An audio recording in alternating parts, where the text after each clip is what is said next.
Hey everyone, and welcome to Unity Through Past Traumas. Tonight I have a guest on again from last week, and she's back again to talk about how energy is stored and is a part of us through past trauma experiences, and why it's important to work on ourselves through energy to help heal ourselves. She is in Akron, Ohio. Ohio. She's in Akron, Ohio. She is an embodiment coach and an energy healer. So I'd like to introduce Monique again. Welcome back. Thank you.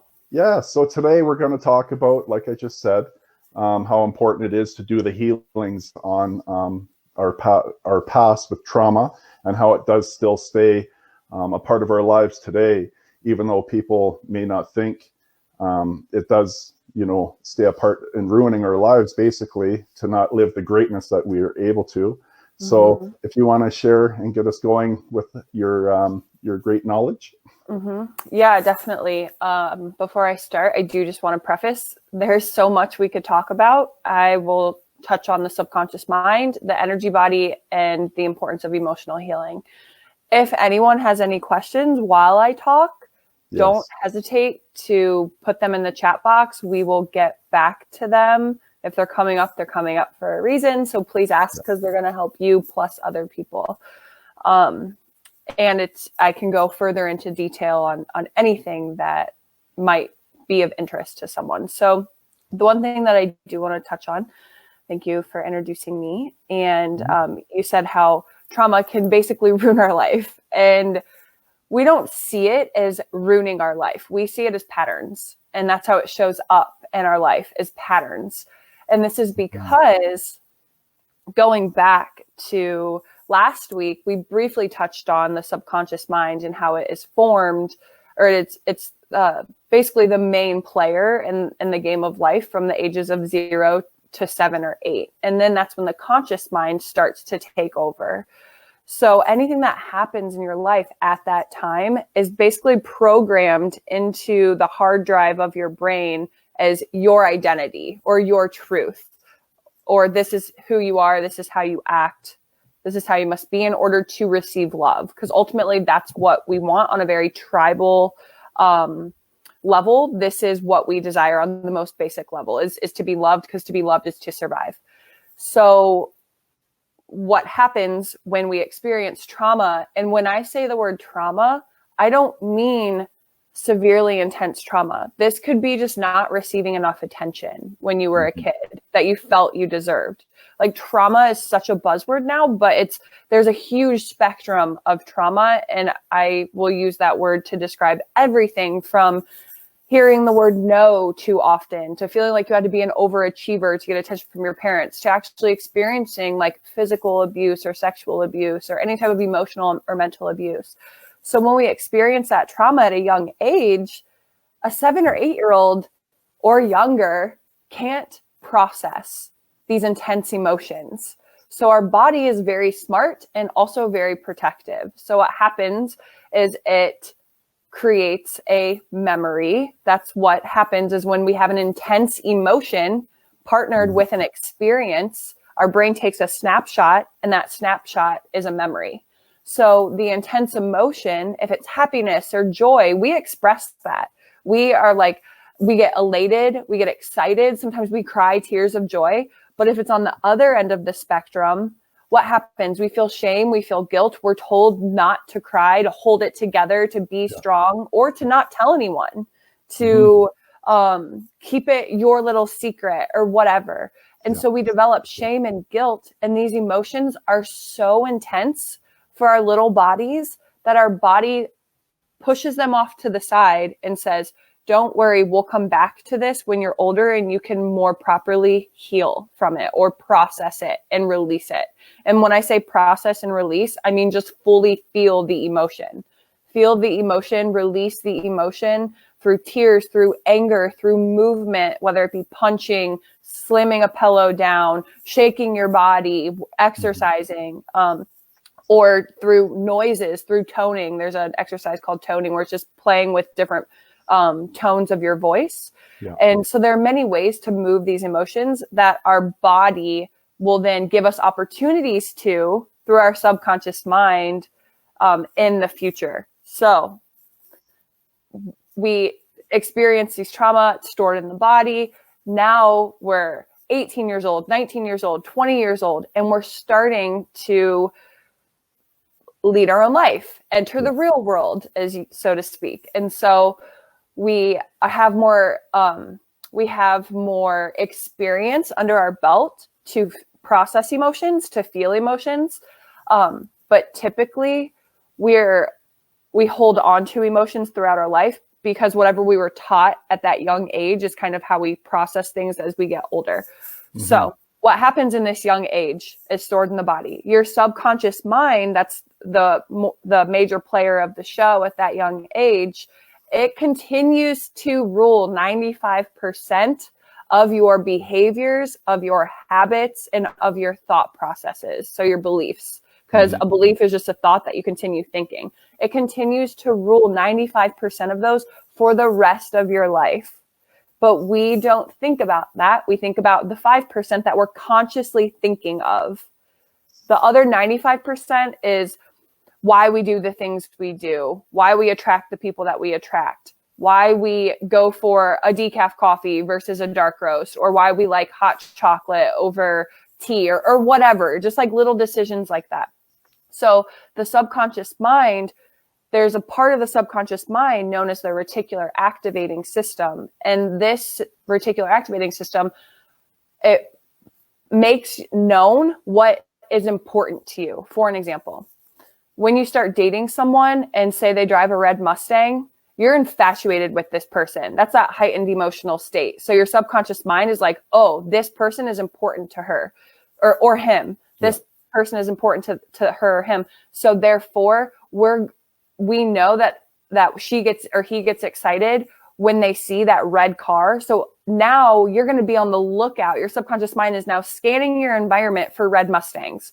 So you may start seeing red Mustangs everywhere. And you're like, holy shit, I didn't even know that this many red Mustangs were around my area, let alone I'm seeing them on every corner now. Like we've all experienced something like that. That's the reticular activating system. Or a new vehicle. Like when I had my vehicle, I've never seen a Ford Edge before. I get a Ford Edge. I see them everywhere. Everywhere. Yes. Yeah. That is the reticular activating system. That's the perfect example of it. Yeah. Yeah. So when our body is ready to process these emotions, you may notice like you're feeling irritable, or like little things trigger you, like conversations trigger you, or the guy that cut you off triggers you. It's not the actual action that's triggering you. It's the emotion it's eliciting within you that is being triggered. That's what you want to pay attention to. So the subconscious mind will put these patterns, getting back to way beginning in our conversation, the subconscious mind will put these patterns in your life of like that guy cutting you off in traffic, or that annoying coworker that makes snarky comments to you and really like irritates you every morning, or you walking in to the room at work that smells like a hot, sweaty gym bag or something like that. And it just like really is upsetting to you. So you'll experience these patterns with different people, different situations, different experiences until you process the emotion that is constantly being triggered. Does that make sense? Yes. So your body and your mind are you're literally attracting these experiences into your life because your subconscious mind is unconsciously seeking them out so you can fully process and release these emotions from childhood. You're just experiencing them now as the person in front of you in traffic that's cutting you off. But really, you're trying to process when you were 6 years old and your parents would always argue and you'd try to get into the middle of it and your dad would cuss you out. And you'd feel so hurt, but you didn't know how to express that because your mom told you to be quiet and go into the next room. Yeah. So that is now being shown as the person in front of you in traffic brake checking you and you getting road rage. So, and then a lot of that as well, when you're talking about, things that have happened in the past, and as we grow, we're told not to cry, we're told not to be angry. Yeah. We don't know how to process our feelings. With that stored energy, of a lot of hurt and pain, you know, as we turn into teenagers. It doesn't have to be like, for myself, you know, when I was a child, the first addiction I had looking back was video games. Yep. So at the age of 6, 7, 8, 9, you know, I was stealing money to go to the arcade. That was my way out. That was my way to not know how to deal with my feelings, you know, and then it turned into stealing. I used to go and steal just for the rush of the addiction. It was an addiction just to steal. And then, you know, turning to drugs and then eating. You know, there's so many other people out in the world who, during their teenage years and into early adulthood, until they start to focus on the energy that's stored of the hurt and pain, you know, that's what we go through as addictions. Yeah, definitely. And I'm glad that you brought that up, because it brings up a really good point, that you will experience these patterns to release these emotions because they are being stored somewhere in your body, and they're being expressed as injury, dis-ease in the body, addictions, overcompulsive thoughts, or aches and pains in the body, because emotions are energy. They are energy that want to be in motion.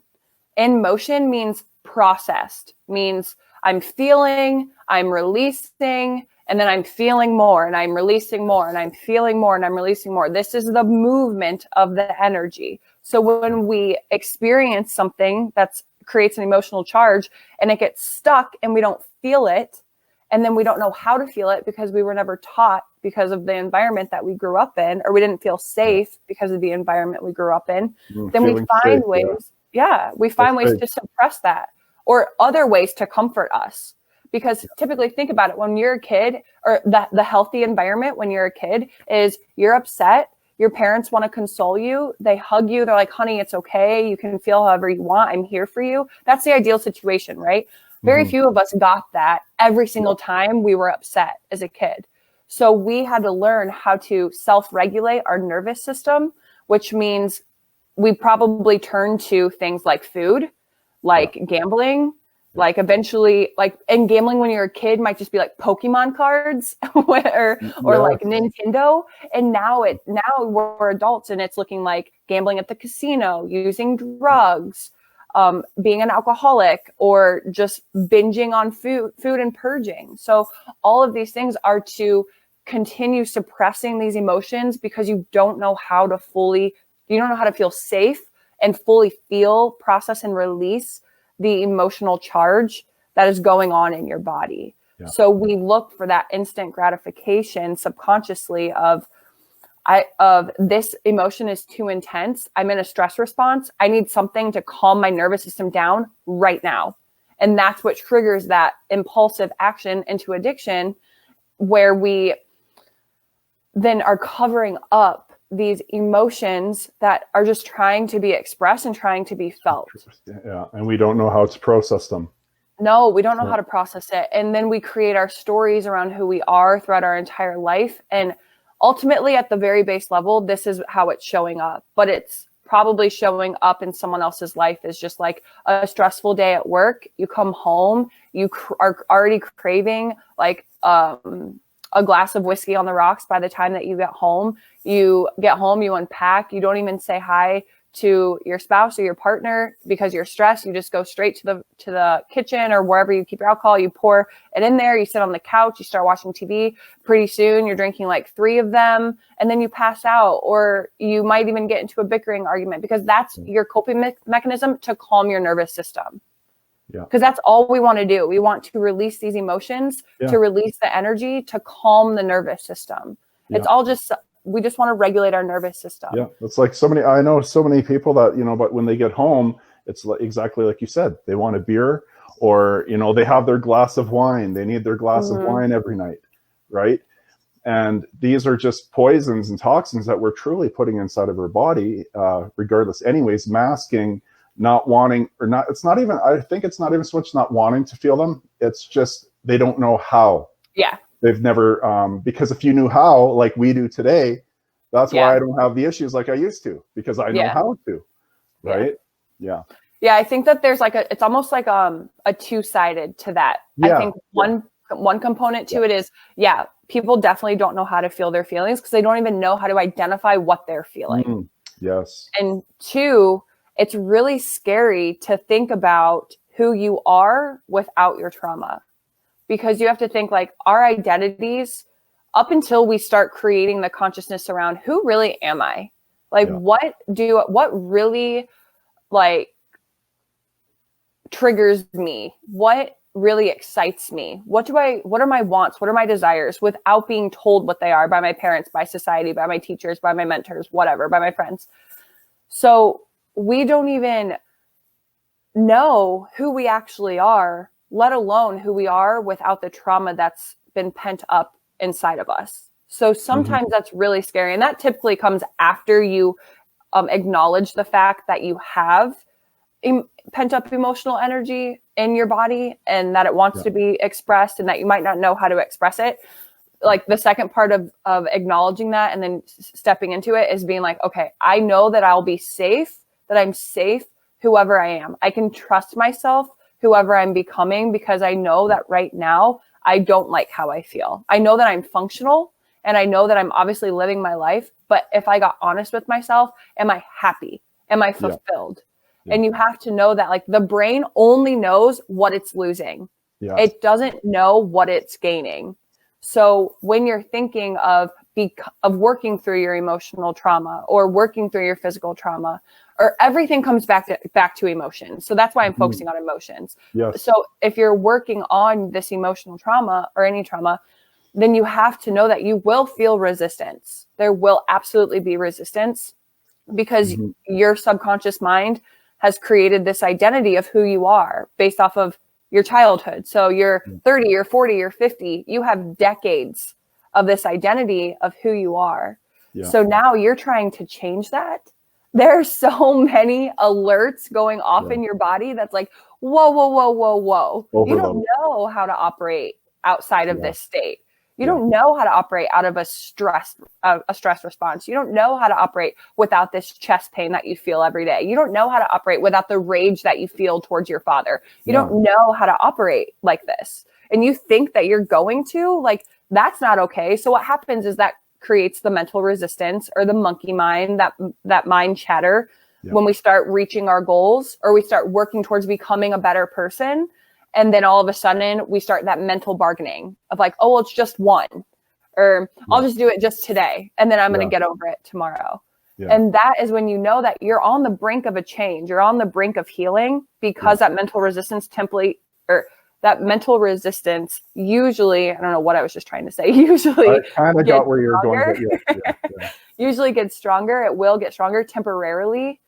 But right before you break through that threshold. And then once you can do that, then you get to start asking yourself the fun questions. Who do I want to be? Who am I really? What are my likes? What are my dislikes? What am I willing to put up with? And that's a big part with that is starting to reach out for help, because you only know what you know. And unless you start reaching out for help, because I actually started doing, and I love doing them now, relationship couples and helping them. But the thing, which something I'd like you to talk about as well, are relationships and people who haven't worked on themselves through trauma and how they carry it into their relationship. And I talked about it briefly last time, and I always talk about my personal experiences in life. That's all that I know, and I never talk bad about anyone, but I share my experiences. So like just past relationships, and I'm not picking on any specific one. Some of the girls that I've dated, just a couple of them, they had some serious crap that was done to them. And I noticed a pattern, and I because of all the healing, it's over 20 years of working on myself, I try to get them to start reaching out for help, to learn new tools, to get it out of their energy field, to start sharing about it. But they do the same thing. With me, one time when we broke up, she was walking around recording me. Now, this is something she told me she did with the last boyfriend before. And it's because of that stored trauma that was never worked on. Or even, for an example, again, someone who didn't want to work on their past and they thought, no, I'm good, that sometimes when you think you've moved past it, trauma that you've had in past relationships on what people have done to you, if you never have worked on it, and just tell me if you agree with it, it stays a part of you, and it may not affect you completely where you know about it, but then you will have triggers that happen and you will relate it to that person, even though, for example, like myself, I never had bad intentions on doing something, but the scenario, it wasn't a bad scenario, but she took it in a different way because of those past experiences were in a bad way. Yes. You know, so then it's like these triggers. So I triggered her, not meaning to in any way, shape, or form. And, you know, if we don't work on the past, they're going to continue to keep coming up in relationships unknowingly, thinking you've moved past them when really you haven't, because you only swept them under the rug, right? Yes. Yeah, exactly. Like people, you have to understand, anyone watching this, people can only meet you where they're at, where they're meeting themselves. Yeah. People can only love you as much as they love themselves. And we can only love ourselves to the extent that we've dealt with our trauma. So I just want to repeat that. We can only love other people as much as we love ourselves, and we can only love ourselves to the extent that we're willing to deal with our trauma or that we've dealt with our trauma. Yeah. So people will only hear you from their own experience. We've all been in situations where we're saying something and the other person is totally hearing something different. They just are making up their own story. You're like, I didn't even say that word. What are you talking about? And then it just ends up being like a yelling match. And now everybody's just projecting on each other. Yeah. That comes because you may be saying, honey, will you just do the damn dishes? I can't handle it when I come home after work and the dishes are full in the sink. You get home 2 hours before me. We've talked about this before. Can you just do it? You may be saying that thinking, I just really want to come home to a clean sink. Like I feel when the feelings underneath that are like, I'm feeling like you don't value my time or like my requests. I'm not feeling heard in this relationship when I'm asking you to do the dishes and you don't do it. The other person then could hear in this example, oh, so you think that because I'm home an hour or two earlier than you, that you're better than me and I should be doing work around the house? Like I'm busy too. I have stuff to do too. And you see this other person's now feeling triggered because they feel like their time is unimportant. And so there's two totally different stories that are happening, but it's all around the topic of dishes. But as you can see, both of them are talking. One is talking about feeling like they're not heard in the relationship because they've made requests in the past that haven't been fulfilled. And the other person is thinking, I'm not important. My time isn't valued. And they think that they're better than I am. Do you hear what I'm saying? So like this is just one example of a ton that happen in relationships where that miscommunication happens because one, we don't know how to communicate to people. And two, we just end up projecting. We trigger each other and we project. The person in front of you is not the trigger. They are the messenger. They are not the message. The message is the reason you're getting triggered. What is the emotion that's coming up? For an example, if you and I are having an argument and we're having the same argument over and over and over again, yes, my energy is being directed at you for who I am angry at first. Then consciously, I can take a step out of this argument and say, okay, wait a second. I know that Jeffrey just said all of these things to me. I also know that if he was saying it to someone else, they could have responded a totally different way. Why did I respond the way that I responded? Why did I react the way that I reacted? What was triggered within me? Yeah. And then you're just asking like, yeah, you have to dig deep because you have to get to the core emotion that wants to come up. So then you're like, what emotion am I feeling right now? And you're going to do this on your own. You're not going to do this in the heat of an argument. So say we're arguing, I'll be like, okay, I'm angry at you right now.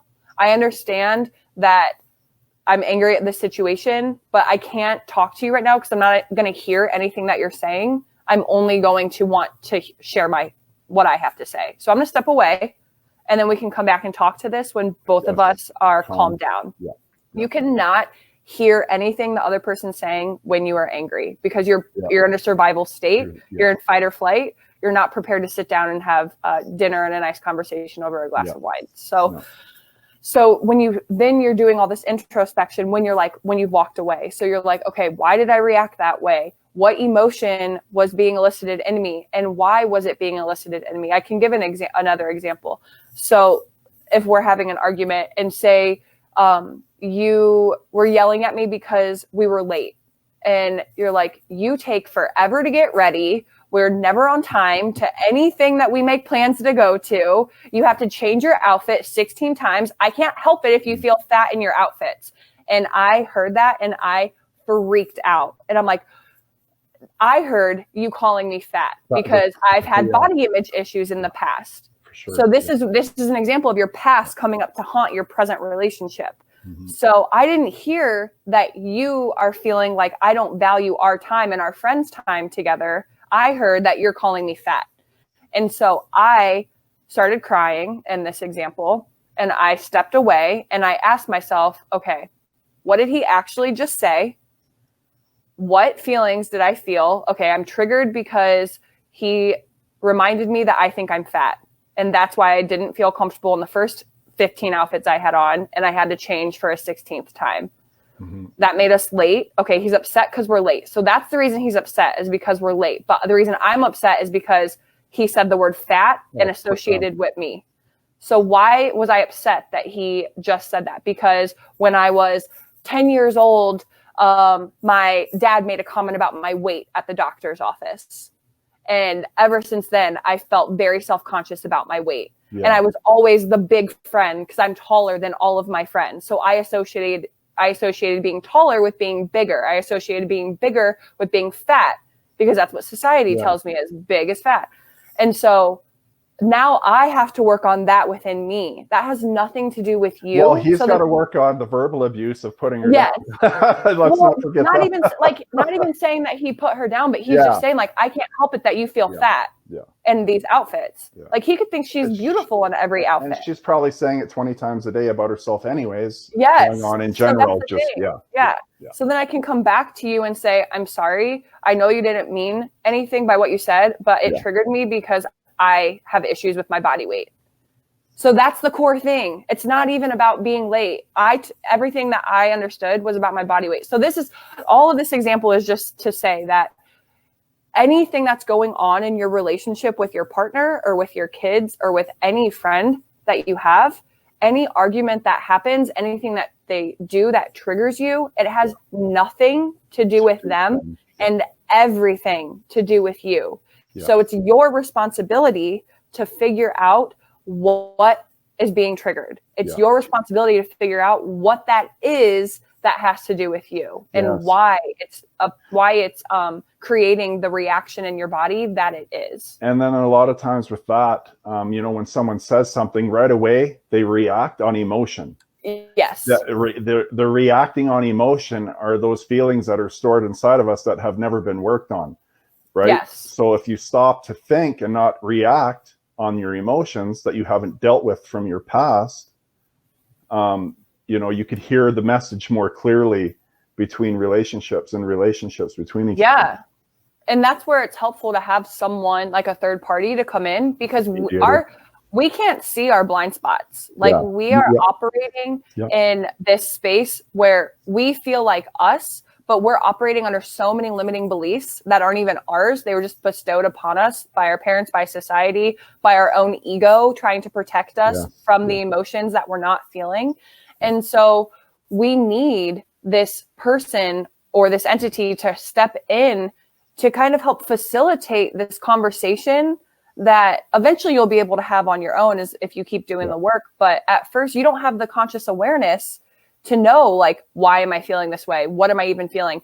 I've never analyzed my feelings before. I don't know what the fuck I'm feeling. So how am I supposed to know? I'm not. I'm supposed to go allocate help and get support and have someone that can come in and support me in a way that I was never supported as a kid. Yeah. Or calm your nervous system in a way that you don't know how to, because you've never done it before. Yeah. And remember, your biggest breakthroughs come from your biggest blind spots, which is why it's so important to have someone who can say like, hey, did you think of it like this?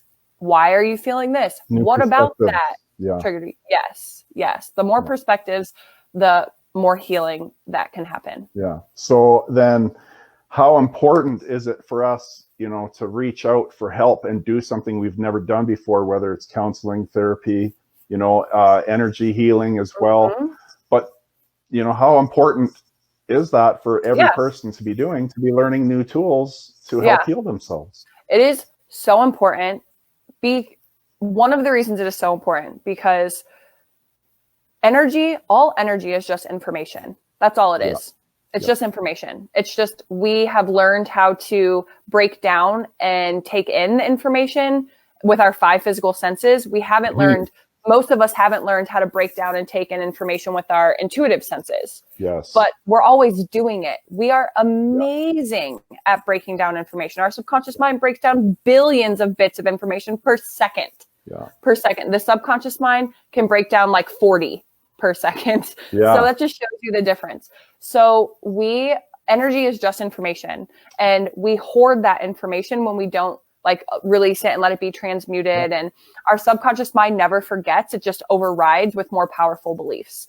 So it is so important to have someone that can help you heal, because an energy healer, like for an example, in my energy healing sessions, I'm sending you energy to help balance your energy field, but I'm also tuning into the information in your energy field to let you know what's going on behind the scenes. And any like hypnotic therapy, you're just figuring out what information is being stored in your subconscious mind. Any type of emotional healing, you're getting to the core root. You're using emotions to access your subconscious mind to release that stored information. And any type of alternative modality, you are untangling the information, or I'm like brain farting with words. You are untangling the information, or you're just what is it called? Whatever. You are like taking in this information and you're translating it. You're translating the information in a totally different way that it's really hard for us to do on our own. Especially getting started without an expert to help us. Without someone to help us. That's why it's so important. There's a question that came up here. If anyone watching right now, if you have any questions about trauma that you've had in your life, comment right now, because I'll just go through them, and there is one there. And how to help yourself. If you have any questions for Monique right now, now's the time to throw them up. So I'll just go on the first one, and if there's any more that pop up, then I'll read them off. Just don't make them into a story, please. So Sean, I get triggered so much when I don't get response to my feelings. So Sean, I would ask you then, like, how does that feel when you don't get a response to your feelings? If I had to guess, which I'm not going to guess, but so you can feel free to comment, but while you're commenting, I'm going to guess that it feels unvalidating. So it feels like I'm not being heard. I'm not feeling validated, because often we want to feel validated. Everything that you feel is valid. It may not be true, because the story that you're creating in your mind may not be true, but every feeling is valid because it's information into something deeper. It needs to get healed. Yes, it needs to get healed. So if you are getting triggered, but when you don't get a response, It's right here. Horrible, not respected. Yeah, not respected. So not respected, not validated. So it's like when you're getting triggered, when you're not getting a response to your emotions, ask, is it one person that you're expressing these emotions to? Why do you keep expressing your emotions to this person if they are incapable of holding safe space for you? Who can hold safe space for you until you can work through these triggers of not feeling respected, not feeling worthy, not feeling good enough, not feeling validated, just throwing a couple other examples out there. So who can you talk to? So you get the silent treatment. So that has nothing to do with you.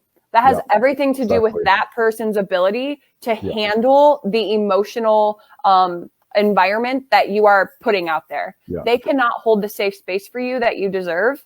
at this time in their journey. So therefore they go silent. There's fight, flight, or freeze. They are in a freeze response. They are going silent. That has nothing to do with you. What does have to do with you is the reason you're getting triggered.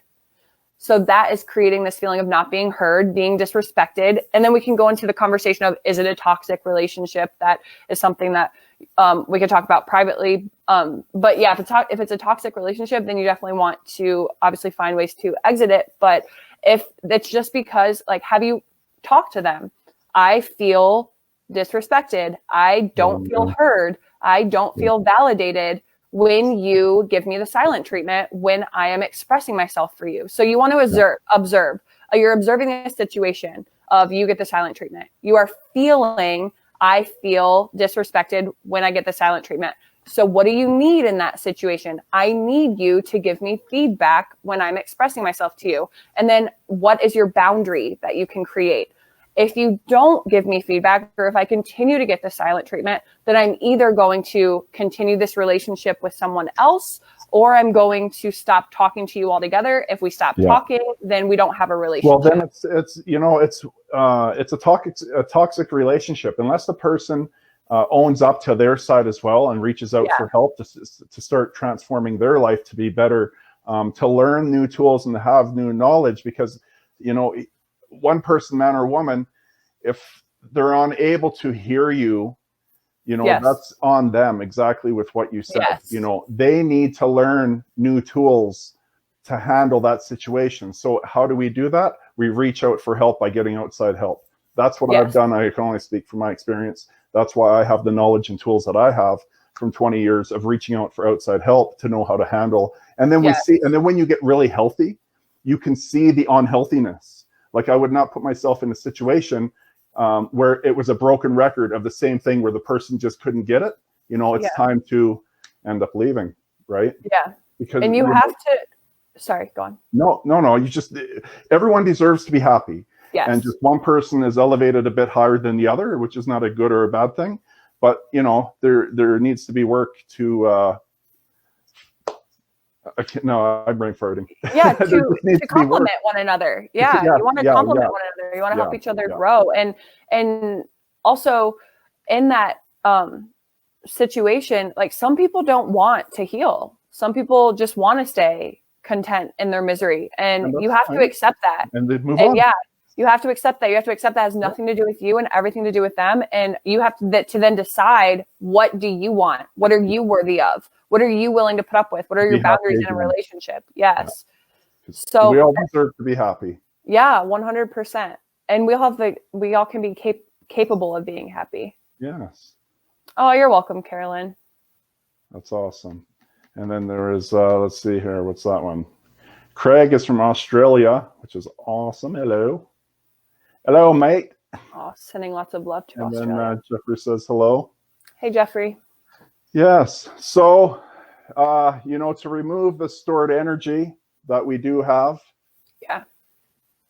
Basically, it's reaching out for help, right? Because you only know what you know and what's stored in you until you reach out for help. And even, sorry, I just want to say this, even when you do start healing, at first you think you know everything. You think you've done all the healing that you could possibly do. There's no more that you can do. You are so evolved. And that is, you've just barely touched the tip of the iceberg. It is a never ending journey, and you will always need support. I have multiple mentors and coaches that I still work with, because I know that it is an ever going journey. It will never, ever end. And I know that you have support too, both physical and non-physical, as do I, as should everybody, because it's just, we deserve to be supported, and you deserve to let someone support you. I love when people allow me to support them in their journey. It brings me so much joy to support others. It's not even, we're exactly the same. It has, yes, we need to put a roof over our head. Yes, we need power and food, right? We need money for it. But the truth of the matter, and I know Monique is the exact same as me, to know we made a difference in someone's life, to give them a great life of what they deserve, to help them out of the darkness, to bring them into the light, you know, that's the greatest reward we could ever get back from the job, the work that you and I do. Yeah, 100%, especially because working with energy and healing, like we are energetic. I know I touched on this last time, and I know that we're coming to a close, but like we are composed of atoms. Atoms are energy, therefore we are energetic by default. There is no religion tied into this. We are energy. Therefore, to heal, to really heal on a cellular atomic level, we must work with the energy body, which is just information. Energy is just information. So when we can work with the energy body through healing with our guides, healing with source or God or the divine, or just working with different frequencies like Reiki or matrix energetics or pranic healing or your subconscious mind, but working with a healer, especially one that honors that the energy body even exists, because there are still like healers and doctors that don't even think the energy body is a thing, which is mind-blowing to me. And you know what they're more focused on, and I really dislike it, although I don't place judgment on them, is they're all about marketing and money. And right there, it gives me shivers, because, you know, they're saying they're this certain person, but what they're doing is completely the opposite of the work that they are trying to put out. Yeah. Right. And it's when we heal when one of us heals, it's a ripple effect, because all energy is constantly being exchanged. Like we're exchanging energy right now with one another. We're exchanging energy with every single person that watches this live stream or comments below, even if it's after the fact. Like we all just exchange energy. Thank you for letting me be in your space. But so I say that because thank you for coming in my space. Everything is an energetic exchange. So you have to acknowledge that when I totally lost my train of thought. But so when we are, what did you say? What did you just say? Oh my goodness. I was, we were talking about healers and, I don't know, it'll come back to me, but everything is an energetic exchange. So when we are working on ourselves or in someone else's space, we're constantly exchanging energy with them. So you want to make sure that like who you're exchanging energy with, or what you're exchanging energy with, feels good and it feels right in your body. And also like noticing and acknowledging the difference between like what your mind is telling you and what your body or your heart is telling you, because your heart is connected to your subconscious mind, to your energy field, which is your intuition, your monkey mind, your brain, or whatever. It's not even like your brain and your mind are even the same thing, but like your monkey mind that is the fear. That is the ego. That is what was created to protect you. So if something feels good in your body, then allow yourself to be supported with it.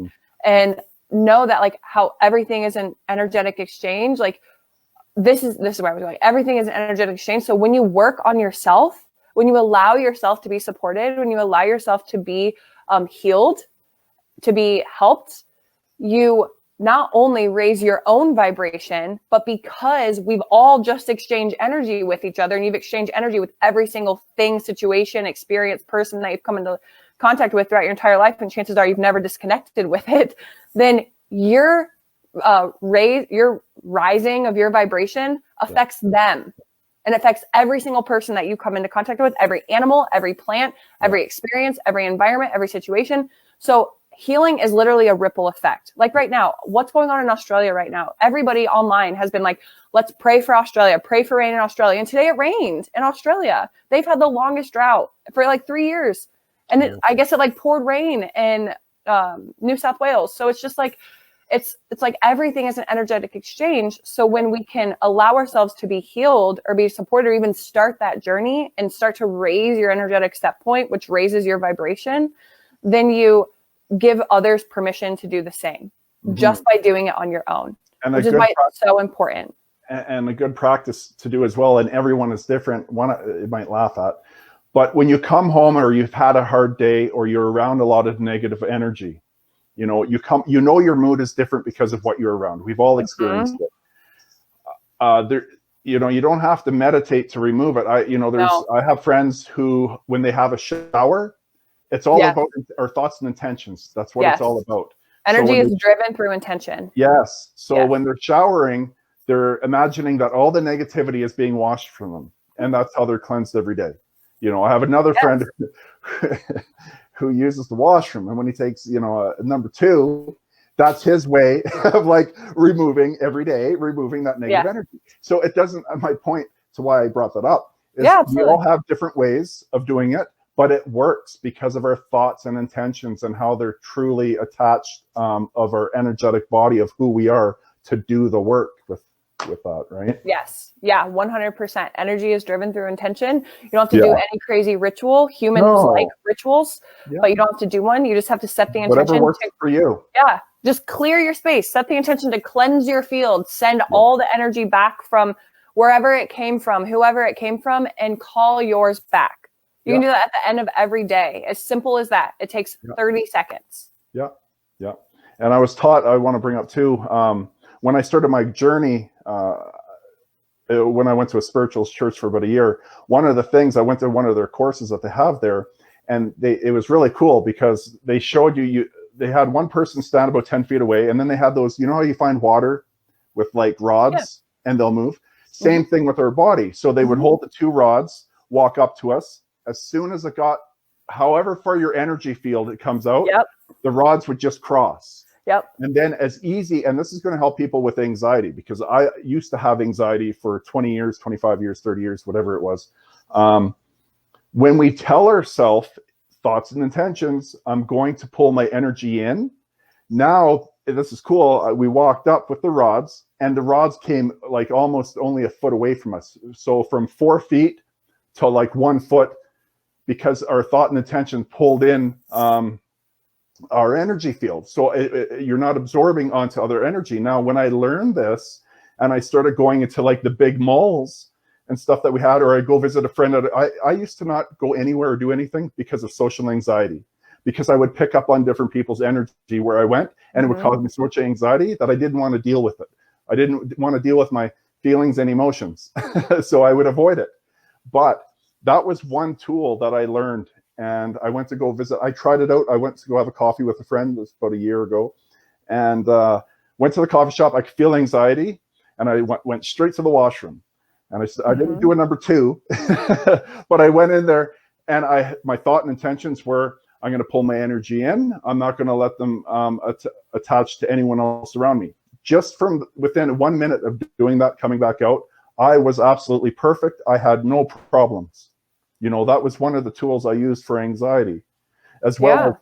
I'll share about the other, the major one about not feeling anxiety, because so many people suffer with anxiety. My friend I went to watch a hockey game today with, you know, he suffers with anxiety.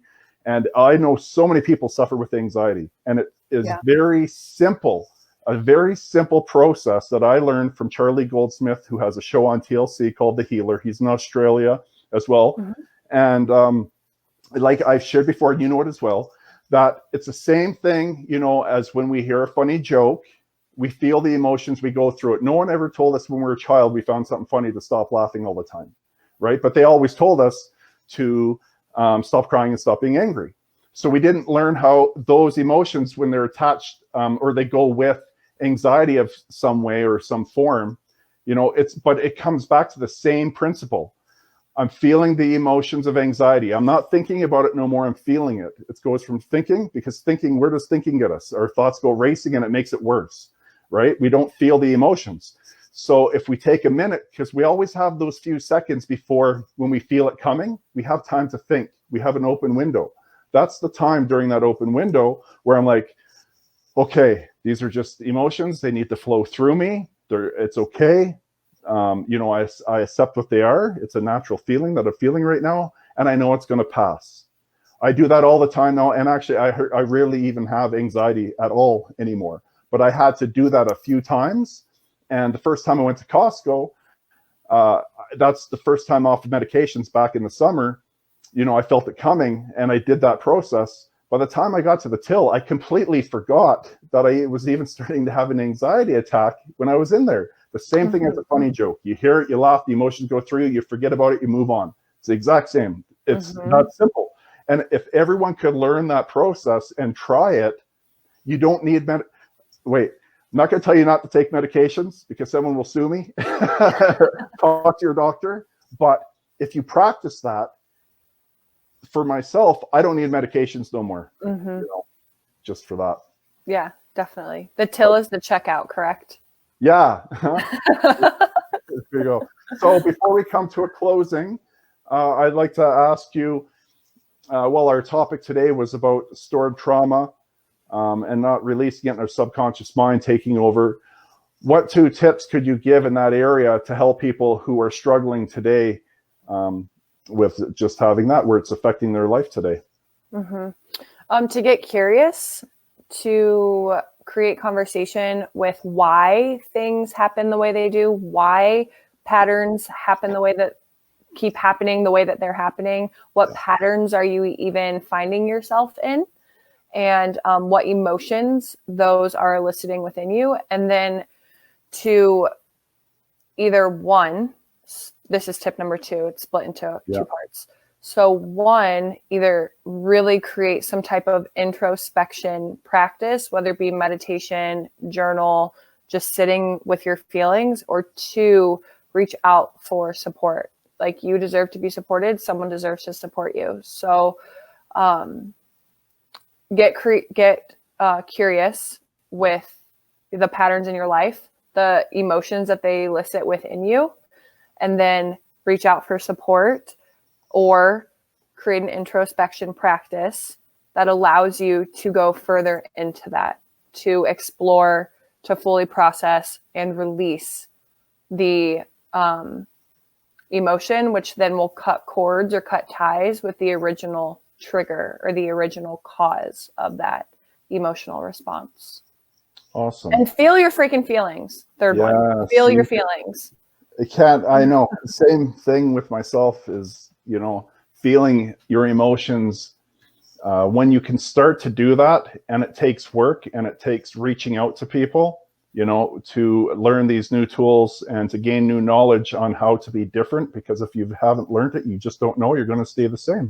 And then before we go again, if you want to share about your business so people know what you do. Oh, yeah. So I am an energy healer and embodiment coach, like Jeffrey said at the beginning. You can find me on Facebook at Monique Hayes, or Monique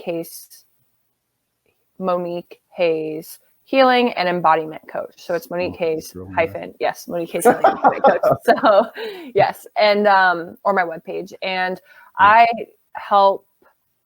work mostly with women, but I will work with men as well. I do have a few clients that are men, and I help women just heal their bodies naturally. Like, I help you uncover the emotional turmoil to heal naturally without conventional medical help, or without like having a fight with food or whatever you're using to numb your emotions, to just regain passion and for your life, energy throughout your day, and love for yourself.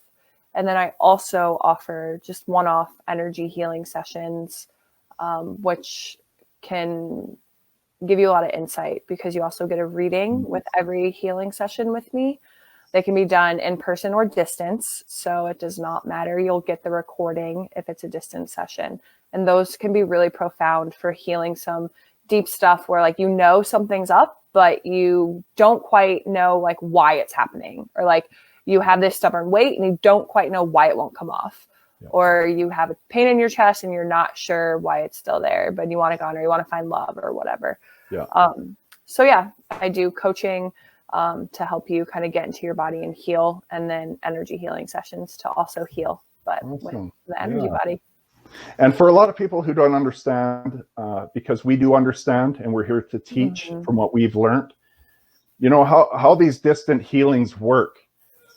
The best way that I always explain it to people is, if you go back 40 years ago and you told someone, right now, if I was using my cell phone, I'm looking at my phone, looking at you talking right now, and you're halfway around the world, and within seconds we're connected. It works off a frequency of energy that you cannot see. Yes. We have tapped into this energy and frequency, and that's why we're able to heal people at a distance instantly. The same thing as connecting cell phone to cell phone. Yes. You know, now this is a normal thing, but through our growth of evolution, we are going to come to a point where people are going to understand energy healings. We are going to evolve to this point. So don't be shocked and surprised 40 years from now with what we're talking about, you know, is going to be more mainstream with people understanding. Right? And to your point, like, this is composed of the same atoms that I'm composed of. Oh, because it looks different. Like, it's all atomic. Your battery, your car. Oh yeah. So yeah, I'm still using that key fob. I'm still using that key fob. Awesome story. Have to share. So a few weeks ago, my key fob to my car, my car is a push to start. So I don't have a regular key. I just use my key fob to start my car. I went to start it and nothing happened. And I'm like, what the heck? I went to unlock my car with my key fob. Nothing happened. I'm like, dang it, what's going on? I thought it was my car. And so I do have like a regular key to unlock my door manually if something were to ever happen. So I use that. My alarm like went off for a second and then it stopped. So I was able to push some buttons in my car to know that it wasn't my car battery. And I was like, okay, thank you. So then I knew it was my key fob. My battery was like 5 years old. When I changed it 5 years ago, I bought a 2-pack of batteries. So I don't know what the life of these batteries are in key fobs. And so I put that battery in and went out to unlock my car again and nothing. And I'm like, dang it, this is a dud battery. It's been in my drawer for almost 5 years. Of course, why would it work? Yeah. So I texted a bunch of people to give me a ride to AutoZone, which is just a car place here, and to get a new battery for my key fob. And while I was waiting for a couple of responses, I was like, wait a second, I'm just going to try and Reiki my key fob just to see if it works.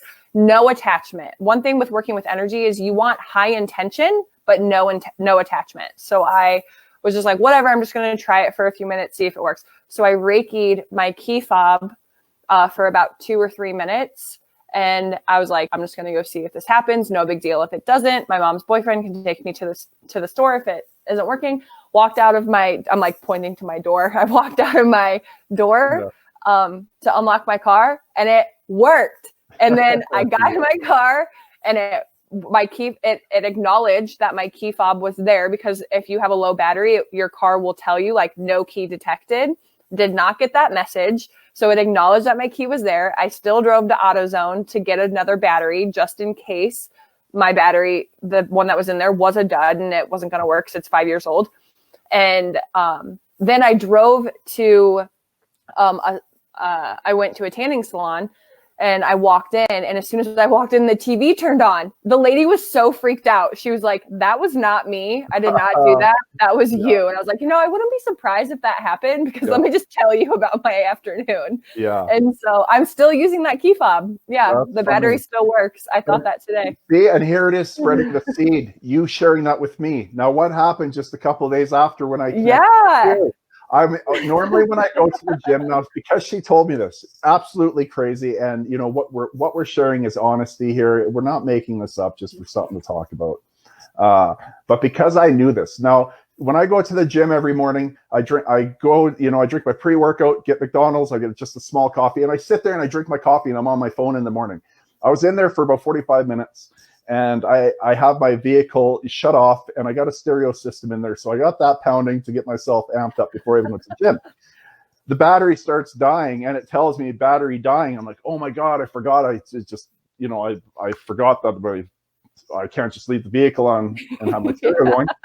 So then I shut it off, and then I'm like, yeah, you're going to have to start it right away just to get the power, to build back up. It would not start. Click, click, click, click, click, click, click, click, click, click. Every time I'm like, oh my God, what do I do? I'm like, okay, I'm going to wait a few more minutes.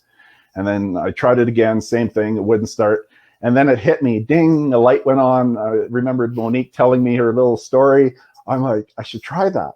So then the same thing, where we work a bit different, but we're working with energy. It's the same. We're working with energy. So just the way that I connect with how I connect to energy, I sat there for a moment and I focused with my thought and intentions on the battery. Whatever it was, more so wherever it was needed, that's where I was sending the energy. So I sat there for like 2-3 minutes, and I just let the energy come from me into the battery. And then when I went to try it again to start it, it started. And I'm like, oh my God, I can't believe like that worked. And it was right after you told me about it. And I tried it. I'm like, wow, like it's amazing when we're starting to evolve to this level of understanding of who we truly are and the powers that we truly have, you know. It's not the devil at work. You know, some people might go on, and it's like, I don't judge those, you know, those people like that either. They're in their own place on their own life path. But it's when we tap into this energy, oh my God, our life changes in ways you do not understand. And it's in the most joyous of ways of enlightenment, of happiness, you know. It's beautiful, absolutely beautiful. Yeah. So thank you so much for coming on again today. Of course. Thanks for having me. Before I go, I just want to mention that, you know, if you are someone who has lived with trauma throughout your childhood, throughout your teen years, and you overcame a lot, and now you're giving back to people, and you have a story you want to share about your feelings and emotions with what you went through, please reach out to me, because I am booking for the end of March now, moving into April. So I want to start having people, I want to have more people lined up that want to share, to give them that time and space. Also, if you could share this video, if you know people who are suffering and that could take advantage of listening to Monique today with what she had to share, please share the video, because it could change someone's life just with a click of a button. And next week, I have Andy Grant. Andy Grant is a best-selling author, speaker, transformational energy coach as well, Akashic Records reader, healer, and is the founder of Real Men Feel, a movement encouraging men to accept and express all of their emotions. Andy has been producing and hosting the Real Men Feel podcast since February 2016. He's also a survivor of multiple suicide attempts. Andy knows how low we as humans can, or as human beings can feel, and he is committed to helping people realize how magnificent life can be. So, another light worker, absolutely looking forward to Andy coming on next week, especially, you know, having men come on and share about their feelings and emotions to try to help other men. You know, just know it's not, there's no shame in connecting to our feelings and emotions, because what's going to happen is you're going to transform your life in a way that you can't imagine. So that is why we do what we do. So thanks, everyone. If you comment after watching the replay, please feel free to, because we will get back to you. And I hope everyone has a great night.